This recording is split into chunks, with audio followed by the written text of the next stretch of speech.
Armand wiped the grease from his hands and leaned against the garage wall, tired. From another long day, he worked as a mechanic. In a small workshop on the edge of the city, he loved solving problems in engines, but he always felt the world looked down on him because he never had fancy clothes or expensive degrees. His coworkers liked him, but they also knew he was too kind, too trusting, and too innocent. That was why they played small jokes on him, every now and then. But today, something different was in the air. They kept whispering and grinning while watching him from the corner of their eyes. "Bro, you are going on a blind date tonight," one of them said, trying not to laugh. Armand blinked, confused. "A blind date, me? Why?" "Trust us, man. She is gorgeous and rich and classy," another added. "This is your lucky day." Armand scratched his head, nervous. "Why would someone like that want to meet me?" "Because life surprises you, bro," they said, hiding their smirks. They picked out clothes for him, nothing fancy, just a clean shirt and trousers. Then they sprayed too much perfume on him and almost pushed him toward the taxi. Armand rode to the restaurant feeling butterflies in his stomach. He had never been on a fancy date before. He kept telling himself, "Maybe she will like my honesty. Maybe she will not care about my job." But deep down he feared something was wrong. He arrived at the luxury restaurant and felt even more out of place. The shining marble floor and the soft golden lights made him feel smaller. Then he saw her, a girl sitting alone at a table looking bored. Her hair was tied back simply but elegantly, and her eyes were calm, like she had seen the world and understood something others did not. Her name was Zara, the daughter of the city most powerful Susio, but Armand did not know that yet. When she looked up and saw him, her eyebrows lifted slightly, not in judgment but in curiosity. Something about him looked real and different from the people she usually met. "Are you Armand?" she asked softly. He nodded shyly. "Yes, I think so." "Please sit," she said with a small warm smile, and for the first time he felt the world pause. The prank was supposed to humiliate him, but destiny had other plans. Zara watched Armand sit nervously. She could tell instantly that he was not pretending, not trying to impress, not acting like everyone who wanted her money or status. His sincerity felt unusual and refreshing. "So tell me about yourself," she asked gently, trying to make him relax. Armand swallowed hard. "I fix cars. I like engines. I like helping customers. I am not very interesting." She leaned closer, her eyes soft. Why would you say that everyone has something interesting inside them? No one had ever asked him that before. People usually just ordered him around or made fun of him, but here she was the most beautiful and elegant girl he had ever seen, asking him about his dreams. He hesitated, then said, "I want to open my own workshop someday. A place where people can trust the mechanic. A place where customers feel like family." Zara smiled. "You have passion that is rare." Armand felt his heart beat faster. Something about her kindness felt unreal. Meanwhile, across the restaurant, the coworkers who had planned the prank were hiding behind a pillar, recording the scene, ready to laugh when Zara rejected him, but they slowly realized something unexpected. The girl was not mocking him, she was truly listening. Their smiles faded as they whispered, "Dude, she is into him." "This is not funny anymore," Armand asked. "So what do you do?" Zara paused, wanting to answer honestly. "I work at a company, my father owns it." She did not want to mention she was the CEO daughter, not yet. They ordered food. She chose something simple so he would not feel uncomfortable. And throughout the meal she kept encouraging him, making him open up more. At one point she asked, "What do you want from life?" Armand said quietly, "Ways, a simple home. Maybe someone who understands me. Someone who sees me for who I am, not what I have." Her heart fluttered without warning. She had met businessmen, millionaires, influencers, but none of them spoke like this. As they talked, hours passed unnoticed. The restaurant grew quieter, but their conversation only grew deeper. Armand slowly realized he liked her a lot, but he knew someone like her could never be part of his world.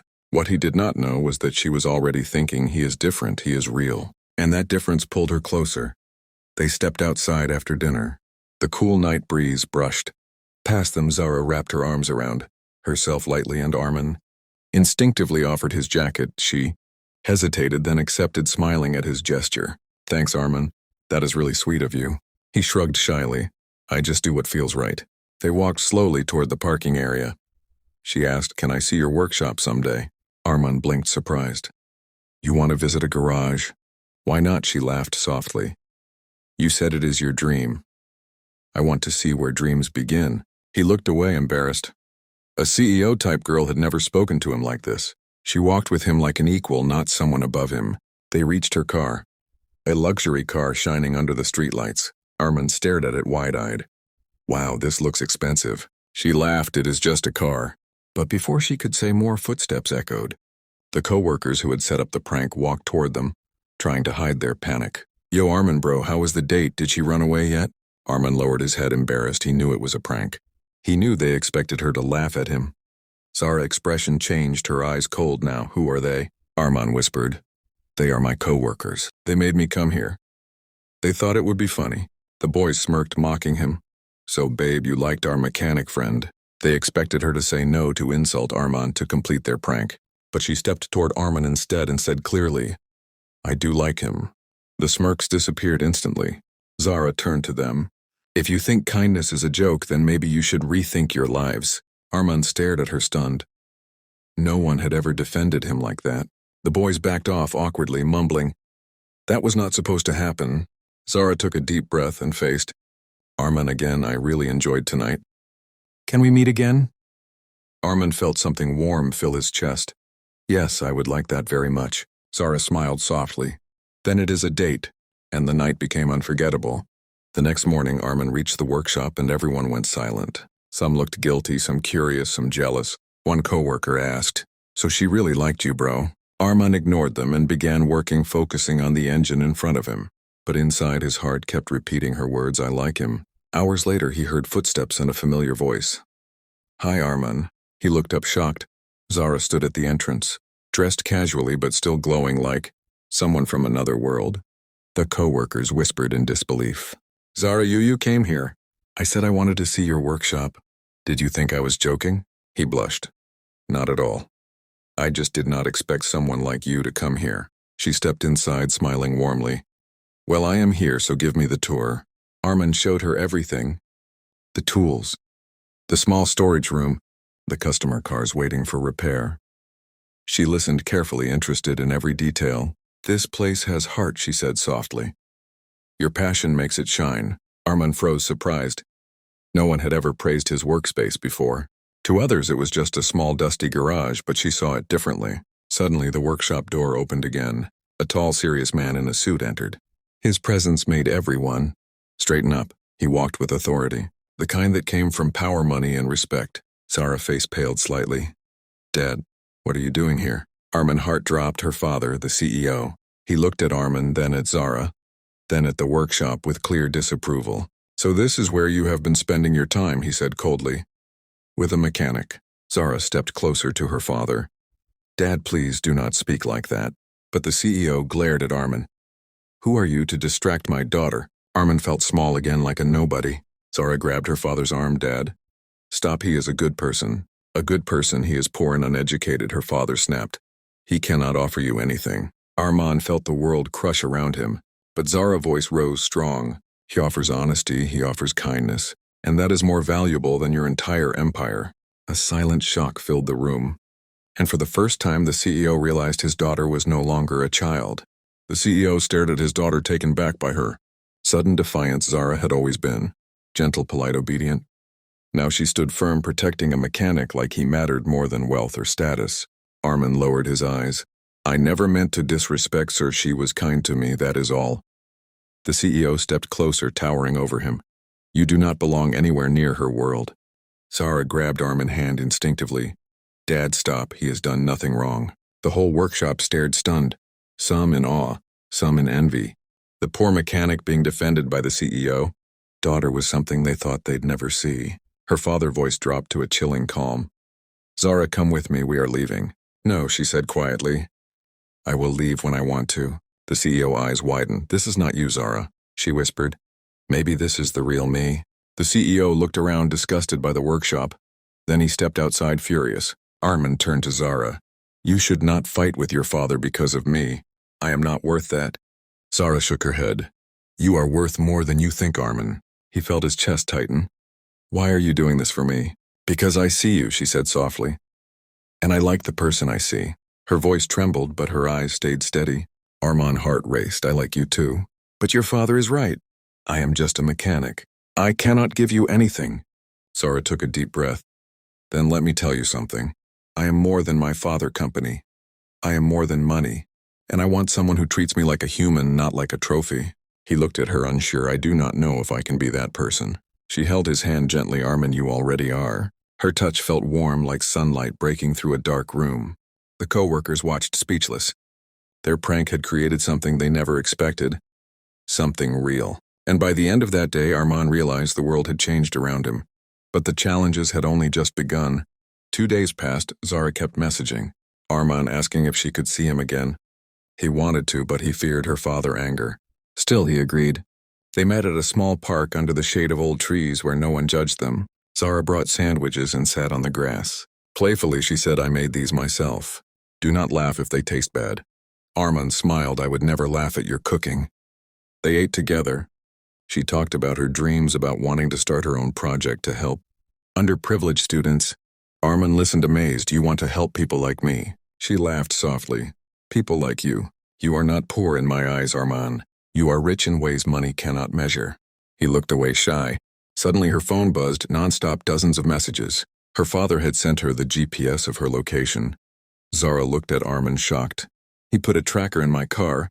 Armin felt his stomach drop. Minutes later, a black luxury car stopped near the park. The CEO stepped out in anger. Zara stood up. Dad, this is too much. The CEO pointed at Armin. Stay away from my daughter or I will destroy your life. Zara shielded Armin with her body. Dad, stop, this is not right. The CEO grabbed her arm, but she pulled away. Leave me alone, Dad, I am not a child. He glared at Armin. This ends now. Armin's voice was soft but steady. Sir, I respect your position. But you cannot force her feelings. The CEO snapped. You have no right to speak to me. Zara walked to her father. If you keep doing this, you will lose me forever. Her father froze, those words cutting deeper than she expected. His anger trembled, but beneath it was fear. Fear of losing his daughter? He exhaled heavily. Get in the car, Zara. No, she said calmly. I came here by choice. I will leave by choice. Her father left, but not before giving Armin one last threatening glare. After he drove away, Zara sat back on the grass, shaken. I am sorry, Armin. I did not want you to get involved in this way. Armin touched her shoulder gently. Do not apologize. I will stand by you no matter what. She smiled a small, grateful smile, and that meant more to her than anything she ever owned. The next morning, something shocking happened. A luxury car arrived at the garage again, but this time the person who stepped out was not Zara. It was her father. Everyone froze. He walked straight to Armin. The workshop silent like a courtroom. The CEO looked around with visible disgust, then said, Follow me. Armin stepped outside, nervous. The CEO spoke in a calmer, colder tone. Yesterday I said things in anger, but hear me clearly. My daughter's future is valuable. She is meant for someone powerful, someone educated, someone equal. Armin nodded silently. The CEO continued. I will give you money. A lot of money. Leave her disappear from her life. Armin stared, shocked. I do not want your money. The CEO frowned. Then what do you want? Armin's voice was soft. Respect, a chance, that is all. The CEO scoffed. You think you deserve her? Armin looked him in the eye, finally confident. I do not know what I deserve, but I know what she deserves. And she deserves someone who will treat her heart with care. For the first time, the CEO hesitated. Something in Armin's honesty shook him. Before he could answer, Zara arrived, breathless. Dad, Armin. What is happening? The CEO turned. Zara, I came to end this. Zara stepped between them. Dad, you cannot decide my life. Her father looked at her, hurt. Why him, Zara? Why a mechanic? Because he listens, because he cares, because he treats me like a person, not like an investment. The CEO's chest tightened. He had never heard her speak with such emotion. Zara continued, her voice trembling. You taught me to value people. You told me character matters more than wealth. But when I found someone with real character, you rejected him. Her words cut deep. Armin added quietly, Sir, I will never take her away from you. I will never disrespect you. I only want a chance to prove I can be good for her. For a long moment, no one moved. Then the CEO said, I need time to think. And he left without another word. Zara looked at Armin, worried. This is not over yet. Armin nodded. I know, but we will face it together. Days passed with heavy silence. Zara's father did not call, did not visit, did not argue. He simply disappeared. Into work, thinking deeply about everything that had happened. Zara feared the worst. Armin feared losing her. But they kept meeting, supporting each other. Meanwhile, rumors began spreading in the company. People whispered the CEO daughter is seeing a mechanic. Some mocked, some admired, some stayed silent. But Zara held her head high. One morning the CEO sent her a message, "Come to the office alone." She went nervously, entering his massive office where he sat staring out the window. "Dad," she said softly. He turned around slowly. "Zara, I have been thinking." She braced herself. He sighed heavily. "I may not like your choice, but I realize something. I lost your mother because I tried to control everything. I cannot lose you the same way." Zara eyes filled with relief. He continued, "I will not accept him yet, but I will not stop you from seeing him. Prove to me that this man truly cares about you.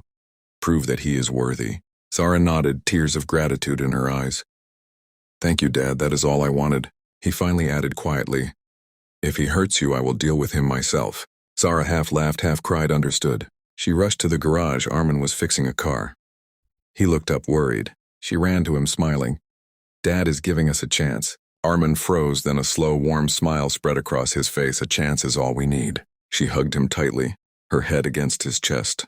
Their worlds were different, their struggles far from over, but a door had opened. And for the first time they both believed this story was no longer a prank. It was the beginning of something real, something rare, something worth fighting for. A mechanic with a humble dream, a CEO daughter with a brave heart, and a love strong enough to challenge everything. And though their future was uncertain, their journey had truly begun.